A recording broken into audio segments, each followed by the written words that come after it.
podcast is part of the Sports Social Podcast Network.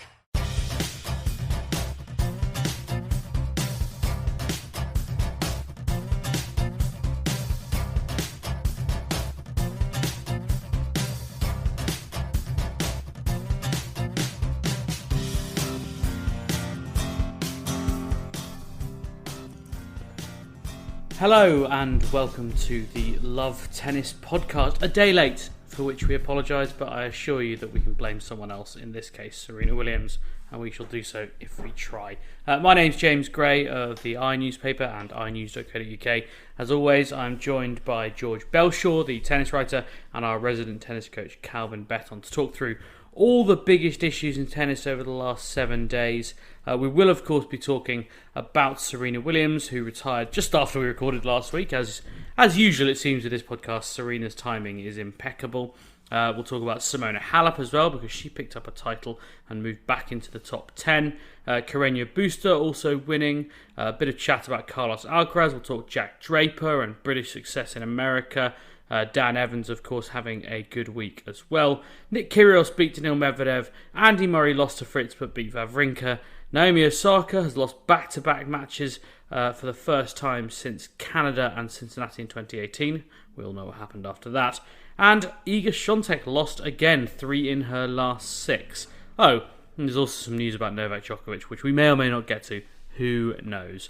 But there is only one place to start after the last 10 days that we've had in tennis, realistically. You will have all seen by now Serena Williams' love letter to the tennis world. And the cover, it was a cover interview on Vogue magazine, September edition, where she talked about how she's evolving away from tennis. She's going to focus on expanding her family and her business, Serena Ventures, which has already got an extensive and diverse portfolio in every sense of the word. George, what do you think Serena's impact on the game over the last 25 years, which is how long it's been, believe it or not, if you can sum it up in a brief answer? I mean, what has her impact been? Well, pretty phenomenal, hasn't it? She's obviously won the most Grand Slams of anyone in the Open era. Remains to be seen if Novak and Rafa go past that. I kind of suspect they might. But she's won, I think I'm right in saying, 2, not calendar slams, but held all 4 majors at once, even though it's not been in the same year. I think she's done that twice. She's won everything there is to win in the game. And I think the thing that if you're trying to pinpoint what makes Serena compared to the other stars of this generation, I mean, she's one of those people who has just transcended the sport so much beyond being a tennis player. We've spoken before about kind of the challenges Venus and Serena have had kind of coming up as black athletes, the kind of overt and the subtle kind of racism they've faced. Not to mention kind of the inequality faced between the men's and women's games in terms of pay. Serena's been a massive voice for both those movements, and that stretches far, far beyond tennis. It's not all been perfect in Serena's career. I think that's fair to say. There've been some pretty heated moments. There's been some amazing highs, winning the Australian Open while 8 weeks pregnant or 12 weeks.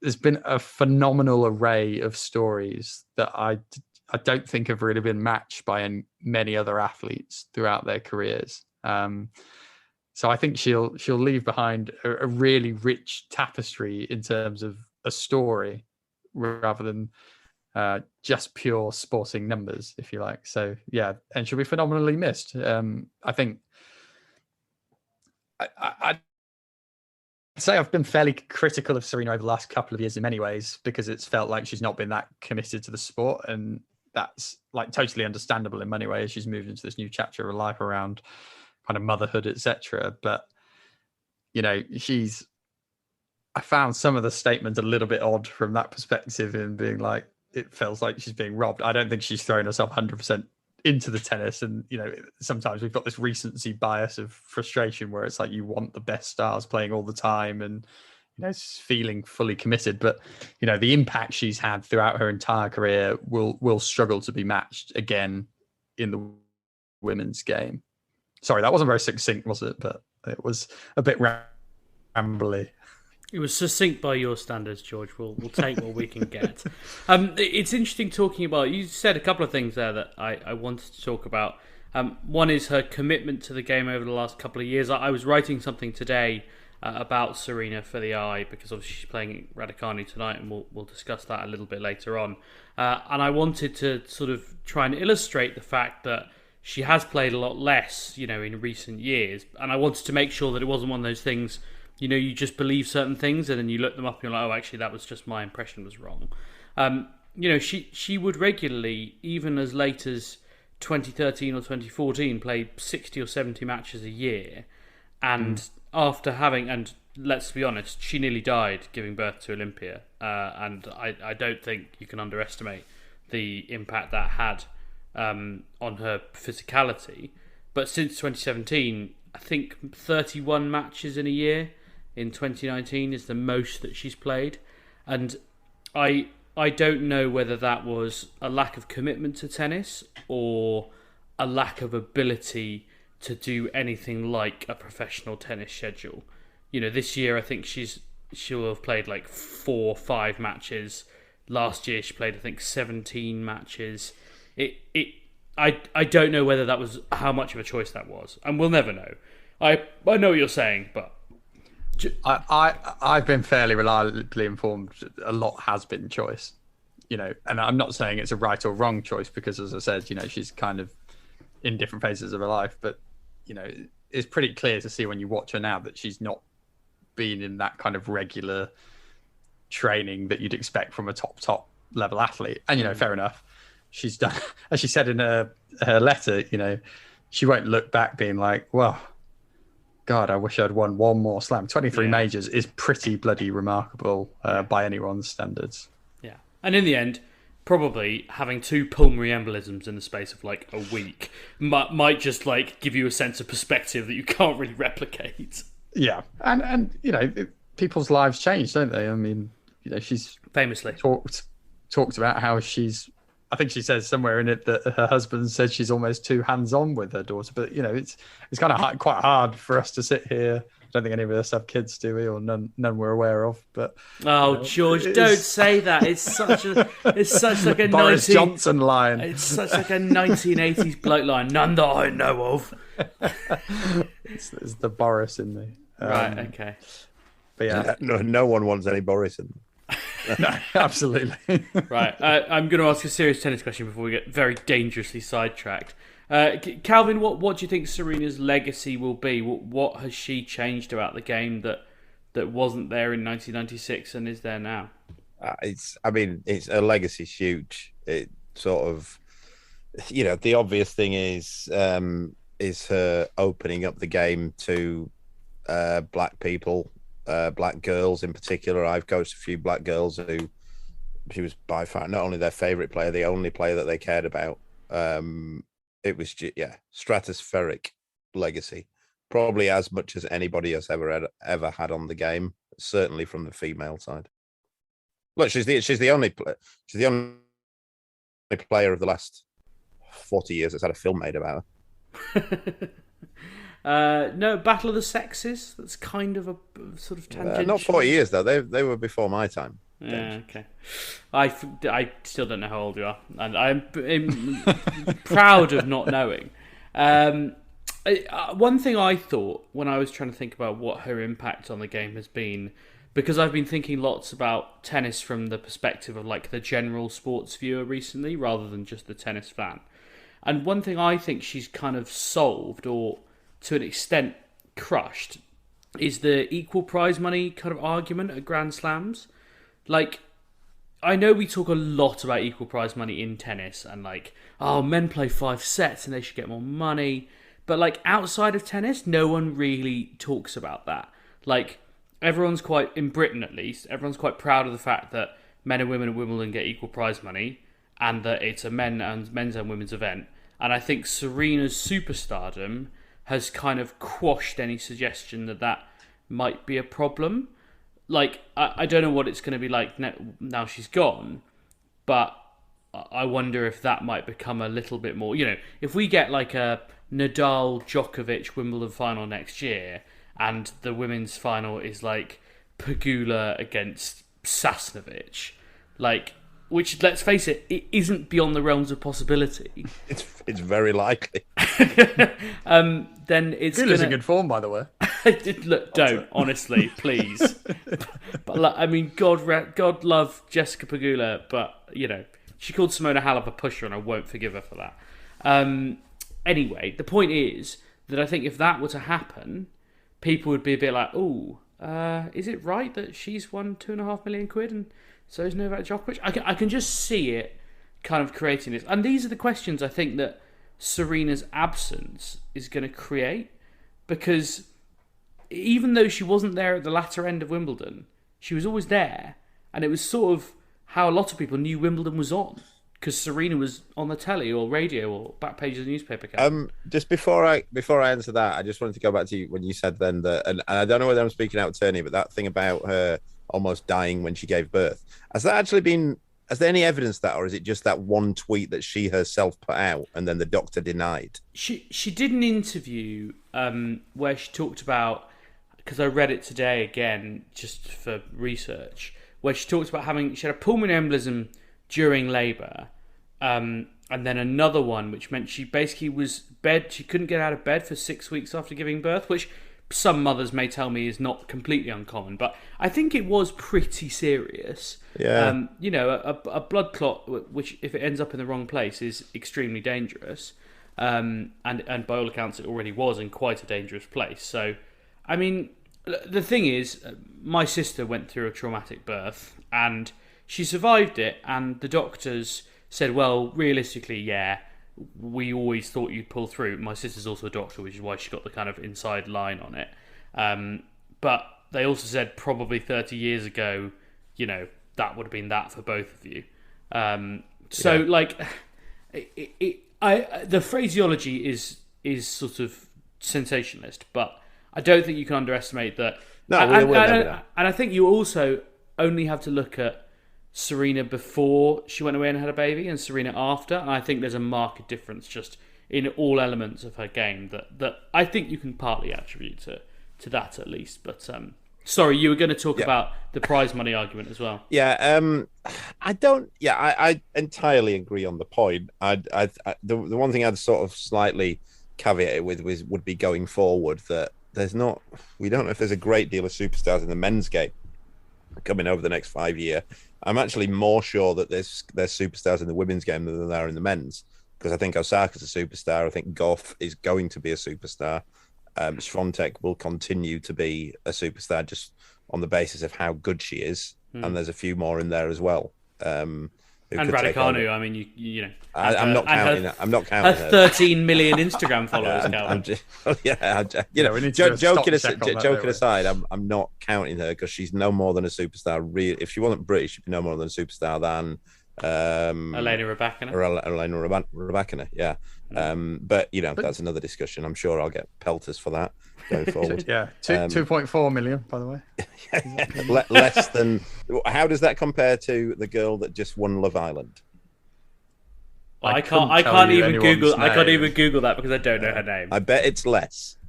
Anyway, there'll be people at home like screaming the name Ekin Su at us, which is the girl who won Love Island with David. Ekin Su. Yeah. I can tell James is looking now. I know. I'm doing my Googling stuff that I don't know face. Ekin Su has 2.7 million followers on Instagram. Only just then. She only won it a week ago, didn't she, George? Calvin, I couldn't be less plugged in on Love Island, I'm afraid. So I've no idea of the timelines. But I know it's quite a popular show, to be fair. So. Yeah, but look, listen, she's a tennis player. She's not there to win Instagram followers, so there's no. Where was I? So I think we've really at the majors. I think we've got past the equal prize money thing, haven't we? Now, just it sometimes happens on Twitter, but that's not very it's stummed us by the same people who say say things like, I think Nigel Farage makes a lot of good points. But Calvin, we're not allowed to talk politics. that's true. politics. We got double pelts. I'll be getting there. We've had mentions of Boris and Farage already, so we're doing badly on that front. Yeah. So look, you can't underestimate what her and her sister, to be fair, have done for the game from a political point of view within the game. I must admit, I always found I never really took to Serena. She was the best. She was a phenomenal player. She was the best player in the world for a long time. The one thing I'd question about it is, and I say this a lot and not many people agree with me, is did she leave the game, the actual game of tennis? And I'm not talking about, she definitely opened up the game to a lot of other people. I'm talking about the actual game, the physical game of tennis. Does she leave it in a better place than when she came in? And I'm not sure about that. When she came into the game, that's a really interesting question. I think, and that's not really a criticism of her. She was so good that I think she destroyed any sort of competition or anything. I actually think it's in a better place now than what it was 2 years ago, when you would say that she really left the game, I suppose. I think this is quite an interesting point, because I was actually racking my own brain earlier about what I thought was like Serena's defining rivalry. And I'll read you the list of rivals that Wikipedia has for Serena. She leads in all of them, by the way. That's the first thing to say. So that kind of speaks to the point that she's beaten everything kind of in front of her, I suppose. So the rivalries they have are obviously Serena v Venus, which I have to admit I hated as a rivalry, because every match was pretty pants on the whole. It felt like, there were always those rumours about they're just going to rotate deciding who it they let before, win. yeah. But it was never great, was it? I mean, in terms of I can't remember one good match. Can't remember even one good match. Yeah. So that's the first one that comes up. So then you've got Williams Hingis, which Williams led 7-6. I was probably a little bit young to truly appreciate any of those matches. Obviously, two big names, but then you've got Williams Capriati. I think, before I kind of carry on, I think this actually shows her longevity, actually, when you kind of go through these names and like span these rivalries. So you've then got Henan. That's probably the one I remember being like the closest in terms of kind of top quality, which Calvin may disagree, because he'll have a better memory of all these matches. But I remember growing up watching those matches and being like, oh, these two are seriously bloody good. Azarenka is mentioned, which was 18-5 in Serena's favour. And then probably the one that's the defining rivalry that actually was never really a rivalry is Sharapova. And that was, 22. And you'll always remember that famous Wimbledon win of Sharapova's, which should have announced this great rivalry going forward. And while you had the tension and the angst and everything I love in rivalries, as you both know, as the kind of I love people fighting each other sort of thing, but never had, the matches or the back and forth wins to go with it. So I just thought that was quite interesting, kind of a span of her career, both the longevity, but also who was the closest player to Serena? Probably Henan would be. I'd say in terms of rivalries, it's been a weird one, because her longevity has just been so overbearing and so powerful on everything. She's actually had a lot of good rivalries when the other players were in their prime against her. There were some good rivalries and close rivalries for maybe 3 or 4 years. Henan, Clijsters, and Williams, they were all coin flips. The problem is Serena was way better than them when they were coming up. So she racked up a load of wins against them then, and then they obviously both retired early. Same you would say for who else were we mentioning there? Azarenka. I mean, she had a period where she was Azarenka on a hard court, to be fair, and they were great matches. Kvitova was also another one who, in her prime, in Kvitova's prime, Serena did not like playing her. She was maybe the only player who could out-hit her. Hingis was the one that we all thought would be the rivalry, even from when they were both sort of 14, 15, and the rumours started coming about these two girls from America who didn't really play any ITF tournaments. But then by the time, it was strange, because by the time that Serena beat her in the US Open in 99, I think it was, Hingis was pretty much done as a singles force. And she retired. She gave up not long after that. So that was strange. So it really does sort of. The thing is about her, how she just outlasted everybody. But I do think the numbers are a bit skewed in terms of like against the two Belgian girls in particular, who both in their prime were. I don't think they were as good as Serena, but they were definitely. You would always have made Serena maybe 60-40 against them, but it was closer than their actual records show because when they were coming up, she was just batter them for about the first 7 or 8 matches. Sharapova was no rivalry. Sharapova just wasn't very good, and she was playing in a bad era. But there was no rivalry there. I mean, I was going to say that for me, the Serena Sharapova one is but apart from the Williams thing, which was a great story and just amazing, and all right, not always greatest matches, but had something to it. The Serena Sharapova one, I mean, they played 4 Grand Slam finals against each other, including, George, as you say, the first one. I mean, is your point, George, that they just didn't play enough? No, I think they played 22 times or something, which is like okay. Wasn't it My 21? point is that I think 22. She won 2 in like the first 2 years of playing each other. I'm pretty sure it was like Wimbledon final was the first one that she beat her. Wimbledon final, and then I'm sure there's like one more in like 2005 or something off the top of my head. I've looked this up so many times over the years, it's somewhere. But then she didn't win another, lost like 18 or 19 in a row. And there's one match, I can't remember which year it was, which is never helpful, but I think it was an Australian Open, possibly. It was just before Sharapova got done for the Meldonium ban, actually. Right. That was brilliant. That was honestly one of the best Serena matches I can actually remember in terms of pure high quality. But so many of their matches were just total one-sided, utter dross. I mean, the last one at the US Open was horrendous, wasn't it? I think overall, I think she's the second best women's player I've seen. I think Graf was better. And I'd love to have seen them both play each other in their prime. Where do you rank Sellers in that as well? Because she's always the bit of an outlier, isn't she? It's a tough one. I mean, her record is ludicrous. A record there's no other you can't really compare her. She was just dominant when she was about 17 or whatever she was, and then the terrible incident happened, and she came back and she was still a hell of a player for a couple of years, but she has to almost have an asterisk by her name that you don't know what would have happened. But even without knowing what would have happened again during that period where she was just completely dominant, she was probably as good as anybody.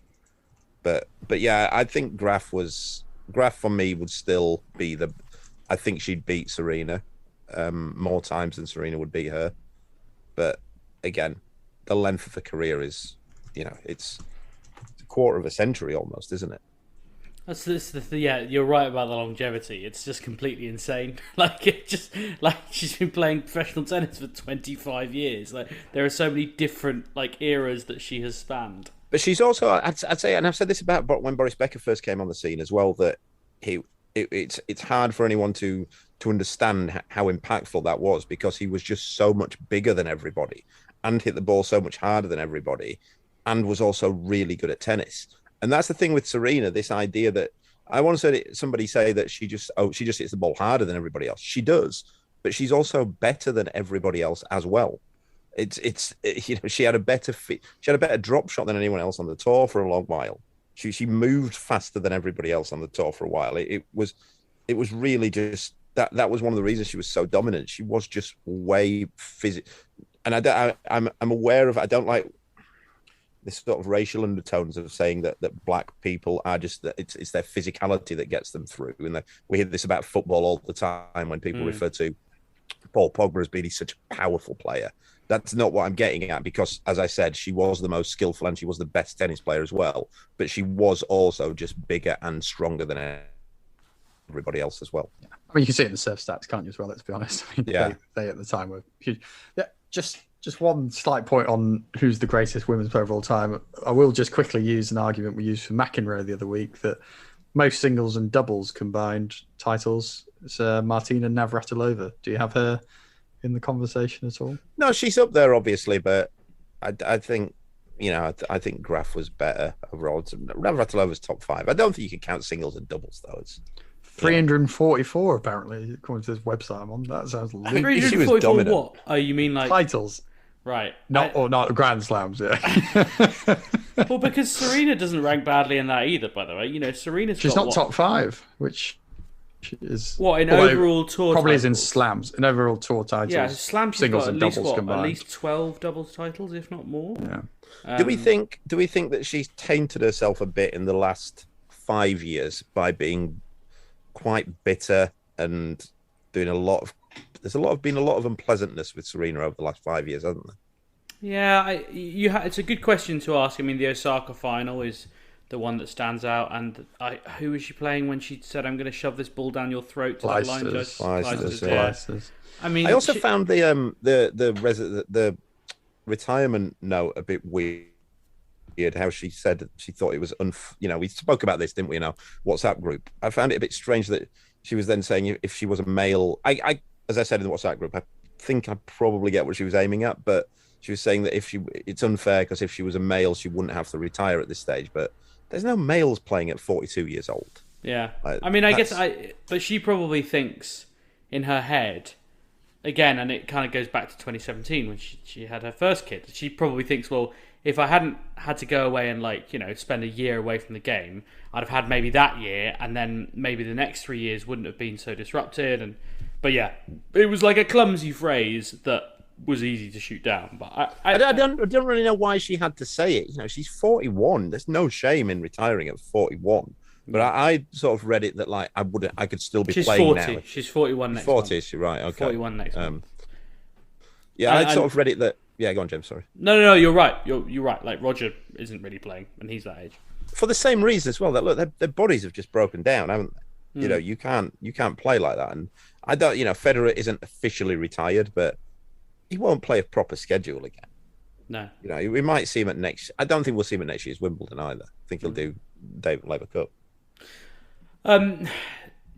Because of the way life is, we're recording this on Tuesday night, which is the same night that Serena is playing Emma Raducanu for the first and possibly only time in their respective careers. So you will know the result, we do not. George, irrespective of the result, is it particularly important for Emma to play Serena? It'll obviously be a big moment for her from a kind of emotional perspective, but what can she get out of it? I'd be pretty worried if Raducanu doesn't beat her quite comprehensively, to be honest. I think that will be another serious red flag on the Raducanu mass this year. Serena is nowhere near fit enough.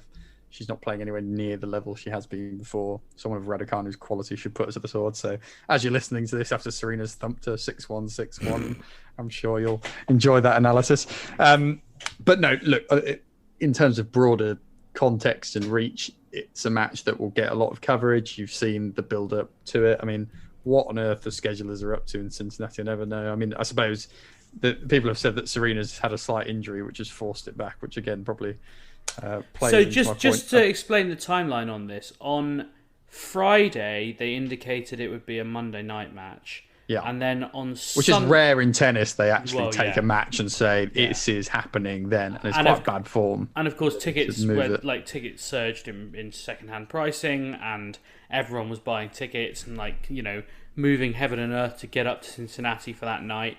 And then on Sunday, they said, no, it's going to be a Tuesday night match.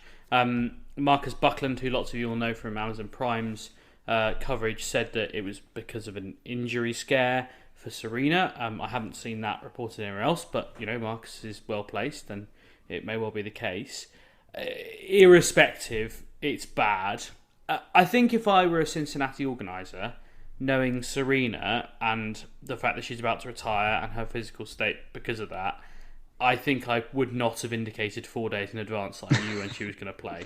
I often criticise tennis authorities for not giving us enough notice for orders of play, but this is why you don't do it, and this is why you don't do it 4 days in advance. Yeah. And let's be honest, from a selling tickets point of view, you'd have had enough people gambling on both days. Yeah, they probably would have made just enough money in a kind of, I'm not saying fans should be forced to buy 2 sets of tickets to cover a match, but from their perspective, they didn't really get much out of saying this is happening on Monday, and it's kind of backfired. But anyway, going back to it, I mean, look, it's a big match. There's no two ways around it. It's a match that we've actually got some build-up for a first round match, which you don't actually get that often in either men's or women's tennis, where you're looking at a match and saying, wow, this is two different generations. I know Calvin doesn't want to call Raducanu a superstar, but she is. 2.4 million Instagram followers, like it or not, is more than like Andy Murray. So, by tennis standards, it definitely was before. Okay, all right. Go on. It's only more than Andy Murray, because when Andy Murray was at his prime, Instagram wasn't such a big thing, and she must have got 2 million of those followers in the week following the US Open. Yeah, it was crazy. Yeah, well, I think she had a decent build at Wimbledon. I might be wrong with Murray, but I'm sure she was ahead by about 600k at one point. Anyway, without wanting to get bogged down in the Raducanu Instagram followers, but it's kind of nice having this build up to a match, and it's quite unusual because normally you get a big match set later on in the tournament, and you have one day before where you might preview it. But this has been, a good 4-day build up as it is. I don't necessarily think it'll be the greatest match of all time. I'm not really looking forward to it in terms of top quality tennis, because I don't think Serena's where she needs to be. And I'm not really sure Raducanu is where she needs to be either at the minute. So it'll be fine. But it'll be one you look back on in 50 years, I'm sure, and think, wow, what a weird intersection in the careers that Serena Williams was still playing when Emma Raducanu was playing. That's just bizarre. It's like Federer playing Tim Henman and that sort of stuff. It's just weird. As I wrote in the paper today, Serena Williams was already a 5-time Grand Slam champion and reigning world number 1 when Emma Raducanu was born. That kind of gives you an idea of the things being spanned. We will talk about Simona Halep's title in Canada, but I've got a couple of reviews that I always promise to read 5-star reviews if you leave them. And we've had a couple more, so I do want to make sure that I give credit where credit's due. First of all, 80s Villager is back. We're delighted that he's resubmitted, or she's resubmitted. I'm not that delighted with this one, to be fair. It's entitled Yorkshire Pudding. Bumped back to 5 stars because these lads should be bigger stars, which I don't think any of us think we should be or want to be. But anyway, I don't listen to 5 Live or Talk Sport much anymore, but surely James is as good a presenter as Chappers, and George can talk as much rubbish as Robbie Savage, and Calvin reps Yorkshire at least as well as sound-alike Neil Warnock. If Calvin's not the Neil Warnock of tennis, I don't know who is. So I'm more than happy with that. I think you've come out best there, to be honest. Chapman's a top presenter. Yeah, I'm extremely flattered by that. I mean, I haven't come out of it well, I know that much. I've come bottom of the pile there, surely. He says all I'm good at is talking rubbish. Which, it's fair enough. Neil Warnock actually from Yorkshire? I mean, surely this isn't... Is there some conspiracy? From Sheffield, isn't it? Yeah, he's born in Sheffield, yeah. Was he? Right, okay. I thought he was from like the Midlands or somewhere. Okay. A couple of other ones. Jerry9 says, very knowledgeable podcasters. Well done, guys. I learn a lot from you all. You're welcome, Jerry9. Please keep listening. Mini Tennis says, fantastic pod. Really enjoy listening to all 3 of you. Calvin's reports on the Challenger Tours and how things are behind the scenes are fascinating. Just don't get to hear about those much elsewhere. Banter between George and James is hilarious. I'm not too sure about that. My constant companion on walks and workouts. I hope you're enjoying walking or working out, Mini Tennis. Keep doing what you're doing. We will try. And finally, thank you from after229 Whore at. It's a hell of a username. Says, great podcast. Looking at the performances of various players, giving an overview of current and upcoming tournaments and lots of tennis talk. I'm not great at knowing tennis terminology. Maybe you could talk through terms, techniques. I realise that might be something too beginner for this one. It's something we do try and do with Calvin's Minute Tennis, but I was thinking that maybe during the off-season or over Christmas, we might do a big jargon-busting episode where we go right down to level 1 and break down every little bit of the game. That might be quite fun. As always, please do leave us a 5-star review if you haven't already. We really like getting them, and it makes us laugh, and it honestly makes us feel better. Welcome back to a jam-packed Love Tennis podcast where we're struggling to get everything in this week. We'll do our very best. As always, I'm James Gray of the iNewspaper and iNews.co.uk. I've got George Belshaw the tennis writer, who tells me he's back on the exercise bike this week, and I wasn't excited enough when he told me, and our resident tennis coach Calvin Betton, who never expects us to be excited about anything, because he never is, the Neil Warnock of tennis, as we might start calling him. Speaking of which, if he'd like a Neil Warnock-style rant, Simona Halep won a title this week, back in the top 10 after winning the Rogers Cup. Quite a run as well, by the way. Zhang, Teichmann, Gauff, Pegula, and then Beatrice Haddad Maia in the final, who is one of the players to beat in the world at the moment. Inevitably, Calvin, as I know will displease you, Patrick Mouratoglou took some of the praise, at least, from various different quarters this week.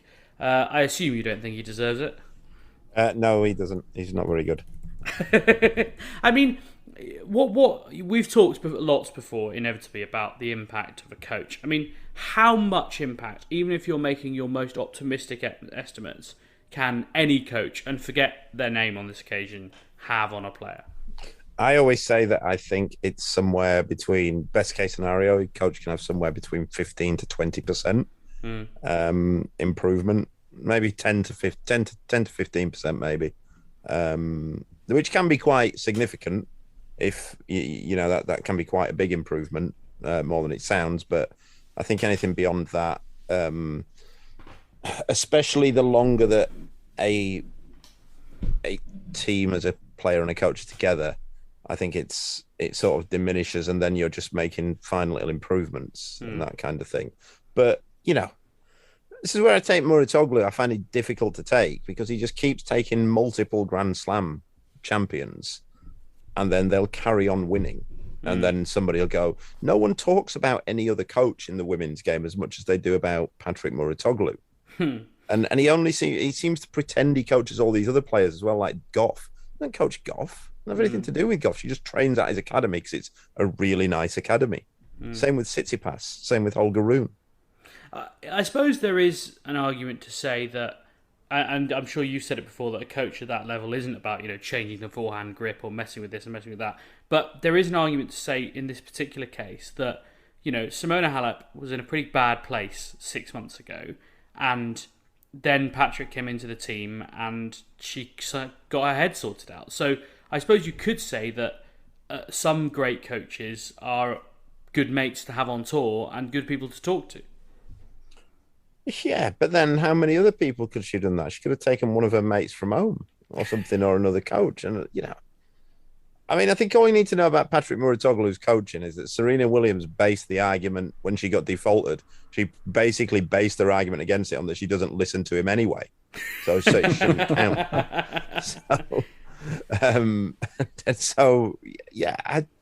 Listen, right. When I'm sort of judging coaches, I look at a couple of things. How much improvement are they making beyond the par of what you'd expect to be made? So if a player goes out and practices for 3 hours, you'd expect that they'd make an improvement. That's nothing to do with the coach. Just you get better at tennis by playing tennis. Yeah.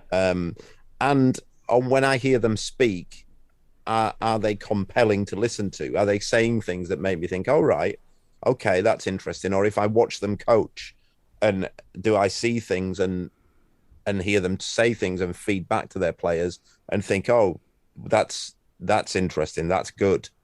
And I've never heard Patrick Mouratoglou say anything that's compelling. I've watched him coach a few times, and he's never said anything that I've found remotely interesting. I wouldn't, as I said, and on in terms of improvement beyond par, let's give him somebody who's ranked 200 in the world and see how well he does, or 500 in the world. Yeah, I'm not going to claim to be in the Patrick Mouratoglou fan club, but there is something to be said, perhaps in a management role, isn't there, compared to coaching? I always think that's a bit different compared to perhaps football in terms of how we're framing this. Like, there's surely something about getting someone in the right headspace, and that is a little bit more than just being amazed. I think But then don't claim to be a coach. Then don't try and say there's nothing he wants more than to people to think that he's on the court with the racket, coming up with tactical interventions that change things. That's what he wants people to think. I'm sorry, but like as I've said before, just not being a dickhead to somebody, you don't deserve credit for that. Just being nice doesn't deserve credit. That's just the bare minimum. That's the minimum what anybody should bring to the party. In his defense, in terms of calling himself a manager, I'm pretty sure he has launched like a football manager equivalent of tennis that he's kind of on the cover of, called Tennis Manager. I would like. It's a few years old, but he does call himself manager in that. There are no tennis managers. This is how ludicrous an individual he is. Right? There are no tennis managers. You don't do that. You might argue he is one. We should maybe call him. No, he thinks he's a coach. Manager. Though he thinks he's a coach. I think what you can say uncontroversially is that the word coach does a lot of heavy lifting in tennis, and it's a bit like boxing where people just say trainer, and there is a technical term for a trainer because they are specifically someone in the corner during a fight.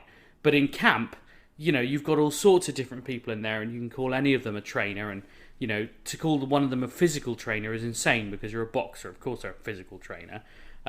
It's the same as having a team of people, some of whom are kind of performance coaches. I mean, what do you call Mark Lopez, who works with Rafa Nadal?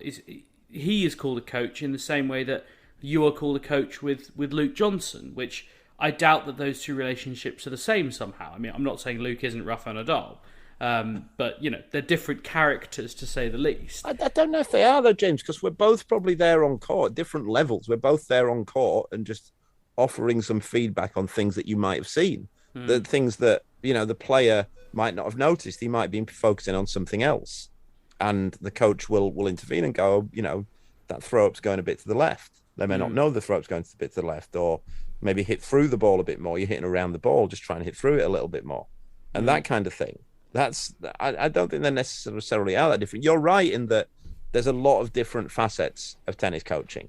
And a lot of it is to be a confidant and that kind of thing, and a lot of it is discussing schedule and all that kind of thing. I just can't.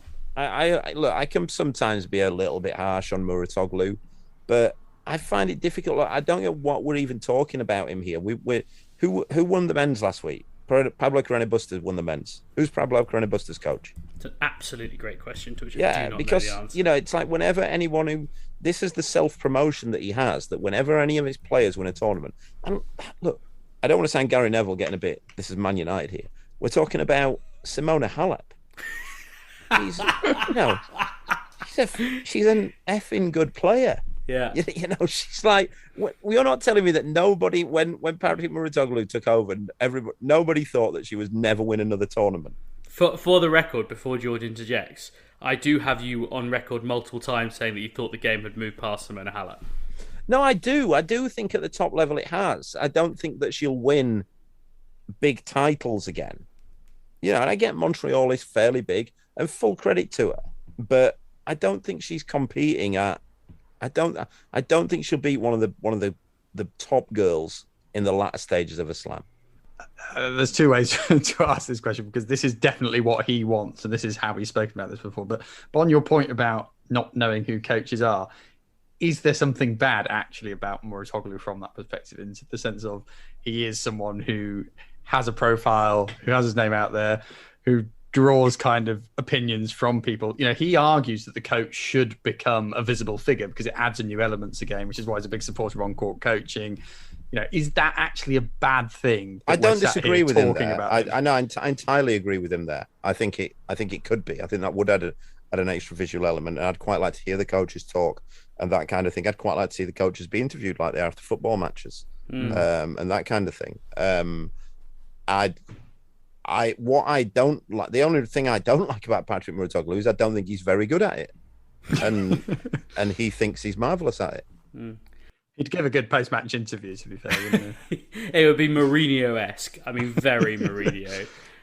Not to whet your appetite too much, but off the back of this conversation in the WhatsApp group this week, which we definitely don't have time for in this packed agenda, but I have challenged Calvin to come up with his 5 favourite active coaches, 5 greatest coaches of all time, and the 5 coaches he's seen kind of from the underworld of tennis, if you like, that he believes are top class and why they are so. What's the underworld of tennis? I mean, is that where Nicholas Basilashvili resides? So, I think we're talking about, because Calvin, not to put words in his mouth this week, but made the quite interesting point that the some of the best coaches in the world aren't on the tour because, that's quite a different lifestyle and takes quite a lot out of you. So I was just thought that would be quite an interesting thing to hear what makes these coaches so good. And I call it the Underworld because the unsung heroes. I call it the Underworld because we never see them, sort of thing, and never hear about them. Also, let's not forget that Patrick Mouratoglou, he wouldn't be at these tournaments, wouldn't be doing what he's doing if his dad wasn't a billionaire. That's the whole thing. His dad, he was a tennis fan whose dad was a billionaire who bought him a tennis academy, and then he basically offered money to players to come and train at his beautiful tennis academy, I will say. And he did employ some very good coaches to work there and some very good other people to work there. But he's not done anything. He's never coached anybody to whatever county level is in France. Calvin, do you rate Patrick Mouratoglou higher than the influx of super coach we've had? So compared to like an Ivan Lendl or a Boris Becker, do you put him above that in terms of the ranking? No, because I think that there's some merit in what those people can do because they've been there. I know from what I've heard from various players and other coaches and people around the camps that the super coaches don't necessarily say, most of what they say isn't any different from what other coaches would say, but the players tend to listen to it more because of who they are. But they might just have something, a nugget that pulls something out and it gets something out of the player. Whereas I don't really get what Patrick Mouratoglou would bring, other than once when my dad invited me to the Baron's house in a mansion, this is what happened. I think we're going to move on before we actively libel anyone, which we're currently not, for the record. But, I feel like we probably could if we kept talking about it. We're going to talk about Samuel Lopez and Cesar Fabregas, who, of course, I don't need to tell you, are Pablo Carreno Busta's coaches. And he picked up his first Masters 1000 title last week. I don't know anything about Samuel Lopez and Cesar Fabregas. I'm sorry. If you're in New York, let's chat. He beat Hubert Hurkacz in 3 sets in a really good final, actually, I thought. Some pretty high-quality tennis. He also beat Dan Evans, Jack Draper, Yannick Sinner, Holger Rune and Matteo Berrettini en route, which I think might be one of the better 1000-level, certainly American hardcourt runs that I've seen in the last couple of years, given what we think all those players should be able to do on those surfaces. Pablo Carreno Busta, once subject to a very snide and very famous tweet from Ben Rothenberg, who I have an enormous amount of respect for, but once tweeted, I think, 2017 US Open semi-finalist Pablo Carreno Busta, brackets, yes, that happened, is through to the third round or whatever. And I think Riley Opelka, potentially, and many other pros got stuck into him. Well, he's now a Masters 1000 champion, so have that, Ben, I suppose. And a 2-time US Open semi-finalist and an Olympic Games bronze medal winner. The guy, I think, has proved a lot of people wrong in many respects. Look, he's not the most interesting bloke. He's not, both in terms of tennis and talking. His tennis is very similar to his charisma, if you like.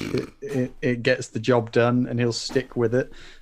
But it's probably never going to fascinate you to such a good degree. But he's done bloody well with what he's got. Let's put it that way. There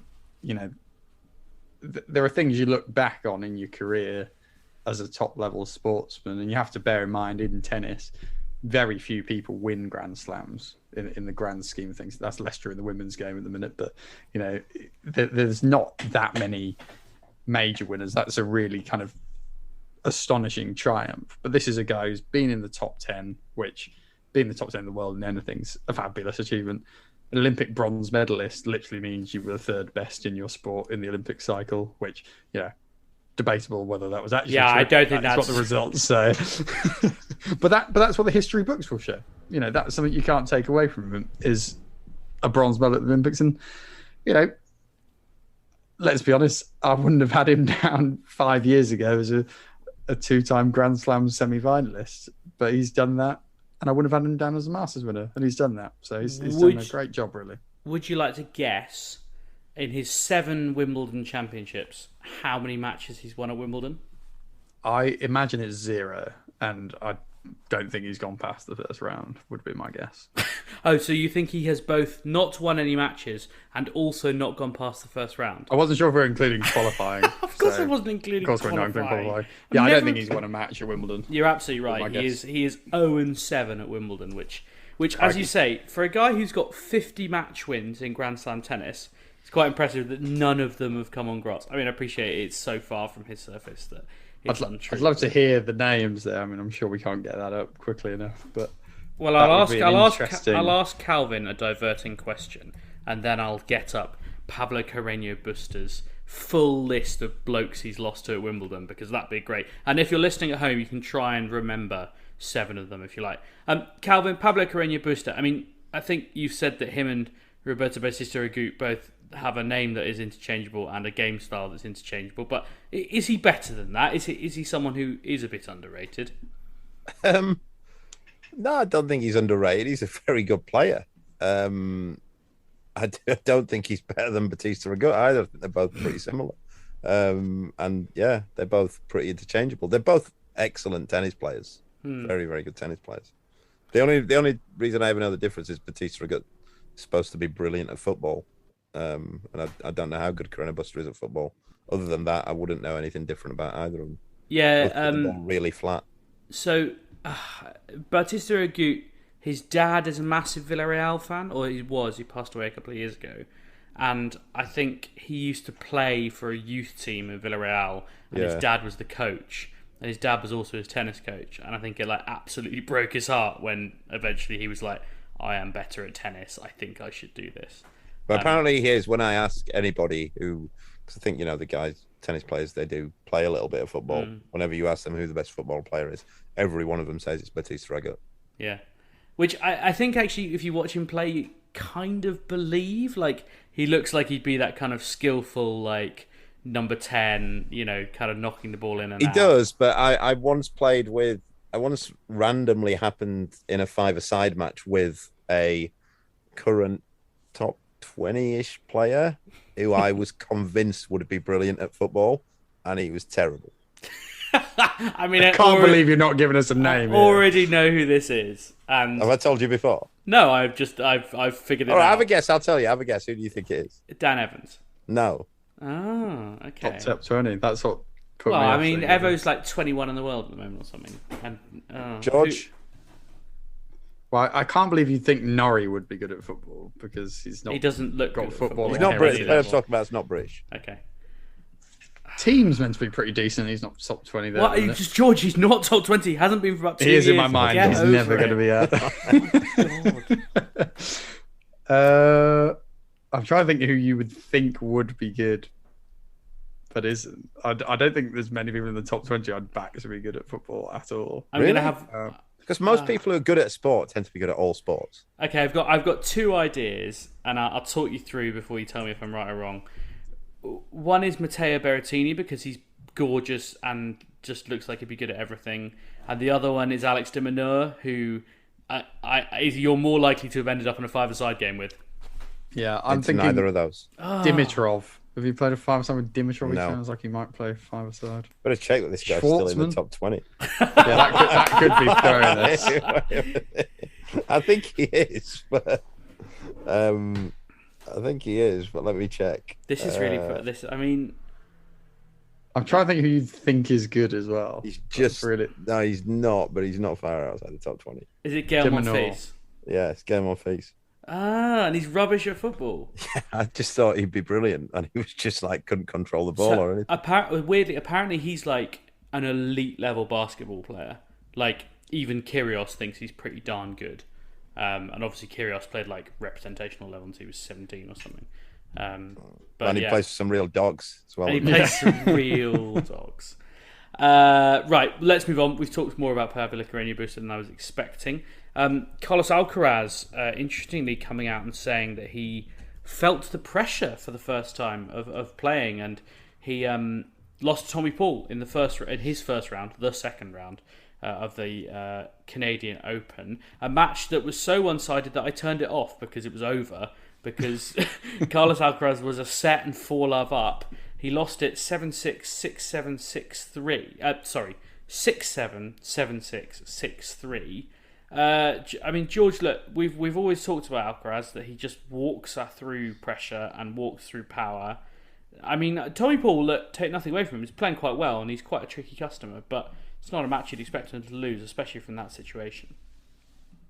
No. I do think Tommy Paul is a good player, and I think I've seen him play quite a few matches where he plays quite far above his ranking. So it's certainly not on paper the worst loss, but you're right. I mean, the context of it is weird. And I sort of alluded to this the other week. It does feel a little bit like the gloss is coming off Alcaraz slightly in the last few months. And that may just prove to be a victim of his own success. But it is quite interesting that a common feature of the men's game over the last 5 years has been someone coming on the scene, 18, 19, looking untouchable or really looking like they're going to raise the bar. I'm thinking Zverev. I'm thinking Sinner. I'm thinking who else? Auger-Aliassime. Right. Shapovalov. There are guys who have kind of had that big breakthrough grin, had that big breakout, I suppose, and none had done it as well as Alcaraz. I hesitate. I would say that maybe Zverev's the other one who's really, in terms of like big titles, made that breakthrough earlier than Alcaraz. Tsitsipas as well, you can put in this category. And then they just hit this point where it seems to not go right. And it's interesting him talking about the pressure, because it must be a mental thing half the time. There's the two flip sides of people work you out a little bit. They know who you are. They know what your game's about, and they get to you. But there is that angle of, oh, crap, I'm beating everyone at the minute. The pressure's on me. And people raise your game when you're expected to win. But also you internalize that feeling that I should win this match. And when you aren't winning this match, or when things start to go against you, that suddenly is a kind of fresh challenge. So, I mean, I think it's one to watch with him at the minute, just how he's going to turn this around. I think, without over dramatizing it, the bloke's world number 4 and he's only 19. So let's cut him some slack. But this was a bit of an odd moment for this to happen, really, I think. And to kind of come out on Twitter and be like, oh, I felt the pressure. It's just, as you say, a strange moment. I suppose, we're probably coming around to a portion of the tour where, he went and played that post-Wimbledon, like, clay court swing, which is obviously bloody stupid. But he got to 2 finals and lost them both. And then, like, he potentially came into Canada feeling a bit undercooked on hard. Like, he played a final on the 31st of July in his Canadian Open first round match the 10th of August. Like, I do wonder if there's an element of either being underprepared on the surface or just feeling a bit jaded, or there could be a lot of things at play there. Anyway, he's playing Mackenzie McDonald in the Cincinnati Masters, which I feel like might be quite a good way to find your rhythm again, with the greatest respect. He's also playing doubles with Pablo Carreno Busta against Roger Vasselin and Santiago Gonzalez, your friend and mine. Who, of course, Calvin coached against at Wimbledon. Right. I've got some breaking news that I don't think we're going to need to discuss because it's literally just happened, but I wanted to register that Coco Gauff has just retired from her match in Cincinnati. She was 5-3 up against Marie Buzkova and then rolled her ankle. She then lost 5 games in a row. She's been in tears on and off during the match. And eventually retired 7-5, 1-love down. It has literally happened about 10 or 15 minutes ago, so I don't know any more than that, but quite a serious concern for someone for whom obviously the US Open is absolutely massive and starts in less than 2 weeks' time. Worrying, to say the least. More as we have it, and not that we'll have any before the end of the podcast, I fear, but do keep an eye on that. Moving on swiftly, big result in America last week for Jack Draper, who beat Stefanos Tsitsipas. He's now on the edge of the top 50. It's a pretty massive result for him, Calvin, obviously. Beating a guy in the top 10 on a surface where he should be pretty handy. And I know Tsitsipas didn't play well, but irrespective of that, it moves him kind of up in the British pecking order as well, where people will start to sit up and take notice in quite a big way. I think I'm right in saying he's British number 4 now because he's still behind Andy Murray. Do you think that players kind of pay attention to that? For example, I was looking at the doubles rankings the other day, and I think Henry and Jules are like 7 and 8 in Britain, and one of them ahead of them is Ken Skupski, who's retired, so effectively 6 and 7. Like, do you think players care where they're ranked in terms of the rest of their countrymen, or are they just so bubbled? I think it's not necessarily that they care, but there's certain landmarks that I think, like that top 10 in the country is a nice one. But I don't think that Jack's sights will be set much higher than British number 1. I would think, unless. But that is a pretty high ranking at the minute, to be fair. It is, yeah. Generally, I was about to say that it's, British number 1 is bigger than what it used to be. But parents and grandparents love it. And then I was looking the other day, actually, that if you take Ken Skupski and Dom Inglot out, who are both retired now, then Luke and Henry are both in the top 10 in Britain. Wow. Doubles. Serious. Yes, Jack Draper up to 54 in the world, or at least he will be next week. George? When you say he's setting his sights higher, Calvin, what do you think is a realistic sight for him? Is this guy a world number 1 potential? Look, he's just beaten Tsitsipas, who we think is going to win Grand Slams. Do we think that now? Sorry? Do we think that now? I'm wobbling on that. I have to. Yeah, say. I am. I have been for a while, but I'm wobbling on so many of them. Somebody's got to win. I keep saying I don't think Zverev's going to win one. I don't think Team's going to win anymore. I don't think Tsitsipas is going to win one. I don't think Felix is going to win one. Alcaraz is getting 46. Alcaraz can't just win them all. So somebody's going to have to win them. So Jack will be, definitely he'll have his sights on top 10. Do you think? Yeah, I was going to say, is he a guy who can win a Grand Slam title when, the guys who keep hogging them stop? You've got to see how it settles, haven't you? I think that's the thing. He hasn't had the same path as Alcaraz, who you would say, I'm certain that Alcaraz is going to win one. I'd be shocked if Alcaraz doesn't win a Grand Slam. I wouldn't be shocked if Jack does or doesn't, to be honest. I think he can, yeah. I think my answer is yeah, I think he can win slams. Be interesting to see. And of course, as always, you've got to think it's one of those, hasn't it? You've got to look at it in terms of like, what is his actual ranking now? Like, what would his real term ranking be now? Where would we put him? And I honestly think he's probably top 20. I suppose if you look at just apart from that Tsitsipas result, who he's played, he beat Monfils, but Monfils retired injured. He got beaten reasonably well by Pablo Carreno Busta. First set was a breaker, though. Yeah. Lost fairly convincingly to Rublev in that Washington match. I would maybe go closer to 35 maybe in terms of if he got drawn against a seed at the US Open, which is not that unlikely because he's direct entry but not seeded. I wouldn't probably have him as favourite against really any of them. Maybe Cherundolo, although there's a few in there, that I wouldn't mind seeing him against. Like Musetti. Musetti won't be seeded, will he? He's 33 at the minute. Is he? He's one out. He's one out from being seeded. Van der Sandschlup. Yeah. Pelka.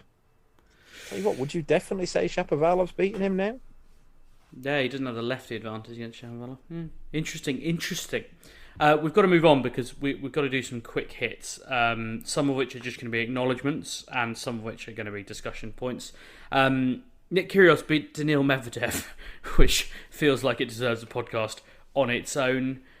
First time since Indian Wells 1999 that all top three seeds lost their opening matches at a Masters event. Maybe there's something in the water. Medvedev was also taunted by a fan who called him loser as he walked out of the stadium. He stopped and inquired as to whether the man wanted to repeat that accusation, at which point apparently it became clear that he didn't speak a huge amount of English, but he did know the word loser. Kyrgios then running out of steam mentally and physically, according to George Belshaw, who writes my notes for me. I can only assume that he is right. In a sentence, have you changed your opinion about Nick Kyrgios' chances at the US Open, Calvin? Since when? Since before he beat Medvedev. Oh, yeah. I'd give him more chance now. George? Yeah, I think that's a good result. I think Medvedev's the guy to beat, really, assuming Novak's not going to be there, which I know there's some scope for potentially changing. Whether he can do it best of 5, hang in there with Medvedev, we'll see. He's got to get through 7 matches anyway. That's going to be the bigger problem. But yeah, look, the guy's playing really well this year, and he's got to be viewed as a contender, really. Dan Evans got to the semi-finals. He also reached the doubles final along with peers. They lost to Wes Koolhof and Neil Skupski, one of the best players in the world, no shame in that. Big week for him, again, in the singles and the doubles. Any sense in a sentence that the US Open is a last hurrah in terms of having a serious chance of going deep in a major? George Belshaw. I do think there's a sense with Dan that if it's going to happen for him at a major, I don't mean winning the thing, but I mean like a run to the quarterfinals. I think that has to happen within the next 18 months.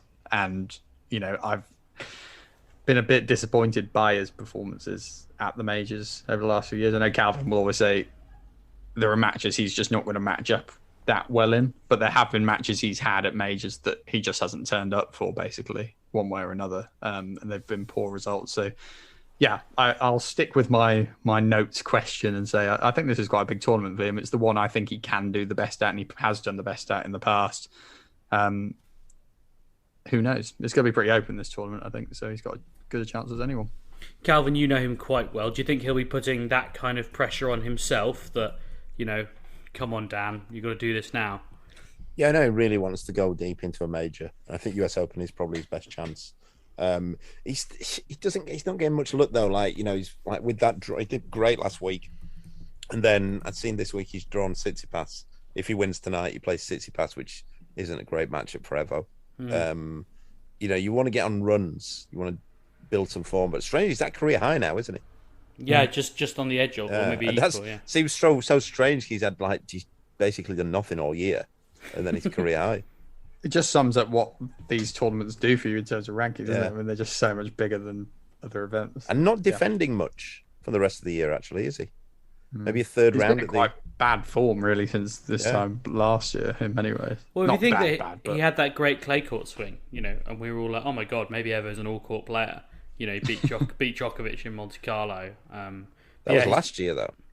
Yeah, that's what I mean. Like, you go back 18 months and then all of us, you know, it's not been what we thought. He's defending 4th round points at the US Open, which is obviously reasonably punchy. Right, yeah.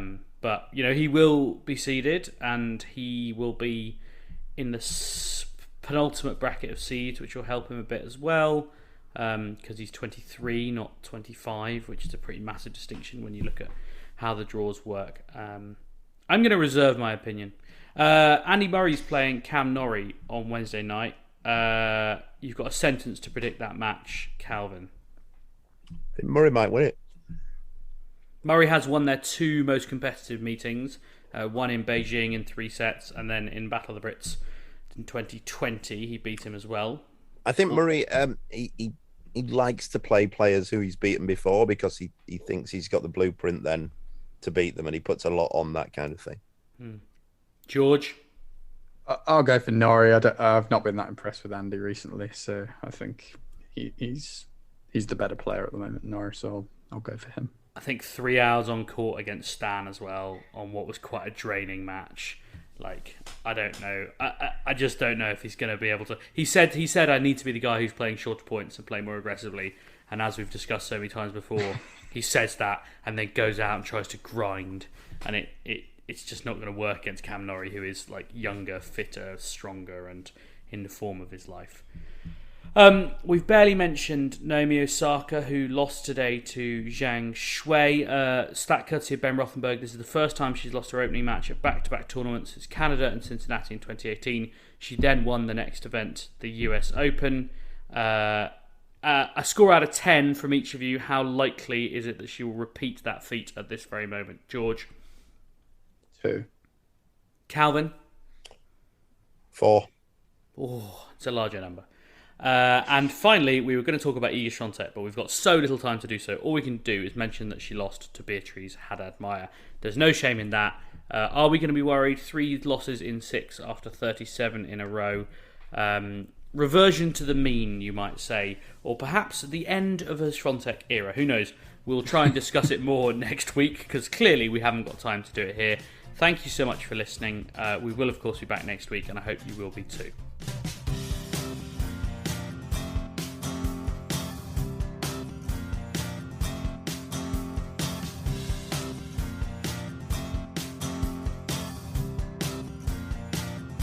Sports Social Podcast Network.